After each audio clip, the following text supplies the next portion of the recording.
Hello, Driving Intelligence community. I'm going to start a series on the 2007 LX that you see in front of me. This is a Civic with the 1.8 liter engine. The owner asked me to do a pretty good once-over on it, primarily because she's got a few issues, and I'm going to go over what those issues are. I'll go into those in detail in future videos.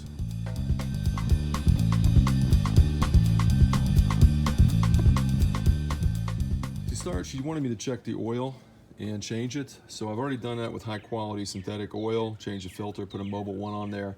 But just looking at the engine bay, I'm gonna do a full inspection here, but you can see how dirty this all is, and it's best to keep all this debris out of here.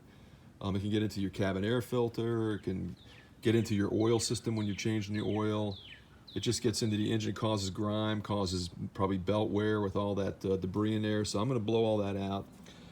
Looks like the battery's gonna need some maintenance. I'm going to check the brake fluid, check the air cleaner. Of course, I'll check the belt, make sure that the belt is good. She's complaining about a noise on this wheel, and I actually heard it. It sounds like the brakes are dragging. I have a suspicion what the problem is, especially since she said this started shortly after the brakes were replaced. And in the back here, she got rear-ended.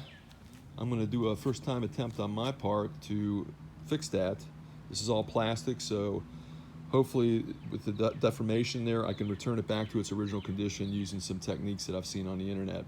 And of course, reattach it on the side here. And finally, I'll get inside and run a full OBD diagnostic check on the vehicle to make sure that all the systems are operating properly. And that'll wrap it up. So future videos will have details around what I find and what I fix and how I fixed it. So stay tuned to my channel, subscribe so you don't miss these, and thanks for watching Driving Intelligence.